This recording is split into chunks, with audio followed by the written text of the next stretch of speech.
گیا اشد البلاء علی الانبیاء ثم الامثل فالامثل، سب سے زیادہ انبیاء علیہ السلام آزمائے جاتے ہیں۔ محبت آزمائش بغیر معتبر نہیں ہوتی، اور محبت کی آزمائش نوازشات سے نہیں ہوتی۔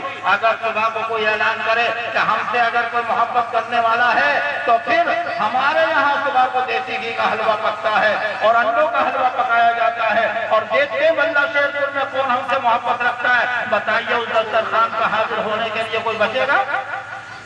سب کھانے آئے ہیں۔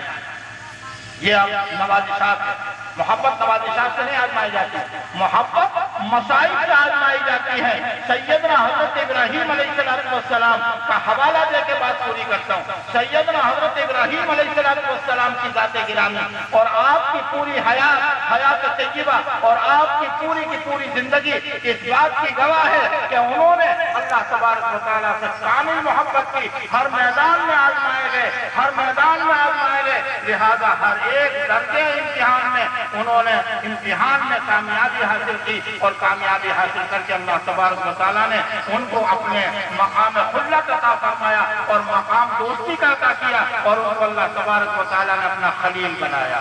قرآن نے اس کی شہادت پیش کی، اور قرآن نے ارشاد فرمایا وَإِذِ ابْتَلَىٰ إِبْرَاهِيمَ رَبُّهُ بِكَلِمَاتٍ فَأَتَمَّهُنَّ قَالَ إِنِّي جَاعِلُكَ لِلنَّاسِ إِمَامًا۔ اللہ نے خود ارشاد فرمایا وَإِذِ ابْتَلَىٰ إِبْرَاهِيمَ رَبُّهُ، جب آزمایا حضرت ابراہیم علیہ السلام کو ان کے رب نے بکلمات، بہت ساری چیزوں سے، ایک دو چیزوں سے نہیں، کہیں جان کو آگ کے حوالے کرنا پڑا، اور کبھی شیرخوار بچے اور اپنی شریک حیات کو وادی غیر ذی زرع میں چھوڑ کے آنا پڑا، اور کبھی نور نظر کی گردن پر چھری رکھ کر خدا بند قدوس کی محبت میں آخری مقام کی کامیابی حاصل کرنے میں کامیاب ہوئے۔ میرے محترم بزرگوں دوستو، ان واقعات میں ایک ایک واقعے پر ایک ایک تقریر کی جا سکتی ہے، پوری رات بیان کی جا سکتی ہے، لیکن میں عرض کر رہا ہوں کہ اللہ تبارک و تعالیٰ نے باقاعدہ حضرت ابراہیم علیہ السلام کے بارے میں ارشاد فرمایا وَإِذِ ابْتَلَىٰ إِبْرَاهِيمَ رَبُّهُ بِكَلِمَاتٍ فَأَتَمَّهُنَّ، ارشاد فرمایا کہ جب حضرت ابراہیم علیہ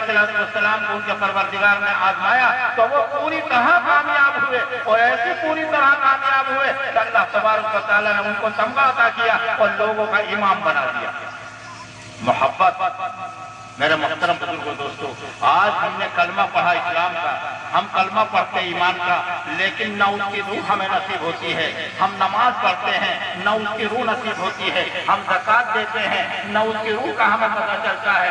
ہم روزہ رکھتے ہیں، نہ اس کی روح ہمیں معلوم ہوتی ہے۔ ہم حج کرتے ہیں، نہ اس کی روح کا ہمیں پتہ چلتا ہے۔ یہی وجہ ہے کہ ہماری زندگی سے کوئی گناہ چھوٹنے کو تیار نہیں، ہماری زندگی میں کوئی گناہ چھوٹنے کو تیار نہیں۔ آدمی کلمہ پڑھتا ہے، جس زبان سے کلمہ پڑھتا ہے اسی زبان سے جھوٹ بھی بولتا ہے، غیبت بھی کرتا ہے، چغلی بھی کرتا ہے، لوگوں کو دھوکہ بھی دیتا ہے، گالیاں بھی دیتا ہے، اور اپنی زبان کے تمام جتنی برائیاں ہیں وہ ساری کی ساری چیزوں میں مبتلا ہوتا ہے۔ میرا محترم بزرگوں، اسلام کی بنیاد اللہ سے محبت، اسلام کا فلسفہ اللہ کی محبت ہے۔ اگر اللہ کی محبت پیدا ہو رہی ہے اور اللہ کی محبت میں اپنی چاہت کو آدمی ختم کر رہا ہے اور خدا کی چاہت پر عمل کر رہا ہے، اسی فلسفے کو نبی پاک علیہ السلام نے ارشاد فرمایا، اور ارشاد فرمایا لا یؤمن احدکم حتی یکون هواه تبعا لما جئت به، ارشاد فرمایا تم میں سے کوئی آدمی اس وقت تک مومن نہیں ہو سکتا جب تک کہ وہ اپنی چاہت کو، اپنی خواہش کو میرے لائے ہوئے دین کے تابع نہ کر دے۔ آج ہماری خواہشات جوان ہوتی ہیں، ہماری تمنائیں جوان ہوتی ہیں۔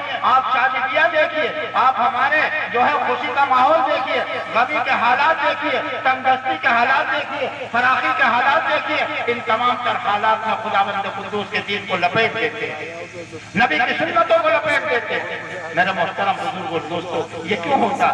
یہ ہوتا اس لیے ہے کہ ہمارے دل میں اللہ کی محبت نہیں۔ اگر اللہ کی محبت ہو تو اللہ کو راضی کرنے کے لیے وہ اعمال کیے جائیں جن سے اللہ راضی ہو، اور وہ اعمال نہ کیے جائیں جن سے اللہ غصے یا اللہ کا غضب ہمارے اوپر نازل ہو۔ خدا حفاظت فرمائے۔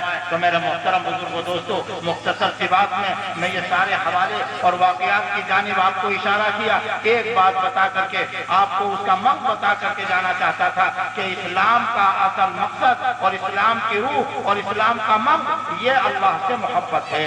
اللہ سے محبت ہے تو پھر ظاہر بات ہے اپنے محبوب کو راضی کرنے کے لیے آدمی ہر ایک کی ناراضگی کو مول لے لیتا ہے، اور جب اللہ سے محبت نہیں ہوتی تو سب کو راضی چاہیے اللہ کی ناراضگی مول لینا اس کے لیے آسان ہو جاتا ہے.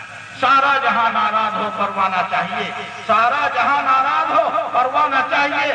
ایسے نظر تو مر دیے جانا نہ چاہیے, بس سارا جہاں ناراض ہو جائے لیکن میرا رب مجھ سے راضی ہو جائے تو پھر ساری دنیا کے ناراض ہونے کا کوئی احساس نہیں ہونا چاہیے. یہ جب ہوتا ہے جب آدمی کے دل کے اندر اللہ کی محبت ہوتی ہے. ورنہ تو میرا تاؤ ناراض نہ ہو, دادا ناراض نہ ہو, تائی ناراض نہ ہو, دادی ناراض نہ ہو, پڑوسی ناراض نہ ہو, یہاں تک کہ محلے کی بھنگن ناراض نہ ہو, اور اللہ بھی راضی ہے یا نہیں اس کا ہمیں احساس اس لیے نہیں ہوتا کہ ہمیں نہ کلمے کا روح کی روح معلوم, نہ نماز کی روح معلوم, نہ روزے کی روح معلوم, نہ حج کی روح معلوم. ان تمام تر بنیاد اسلام کی روح سے ہم بالکل بے خبر ہیں, جس کی وجہ سے ہماری زندگیوں میں خیر کم اور گناہ زیادہ. اللہ مجھے آپ کو سب کو اس کی توفیق عطا فرمائے اور سچی محبت اپنی اور اپنے نبی پاک علیہ الصلوۃ والسلام کی عطا فرما دے.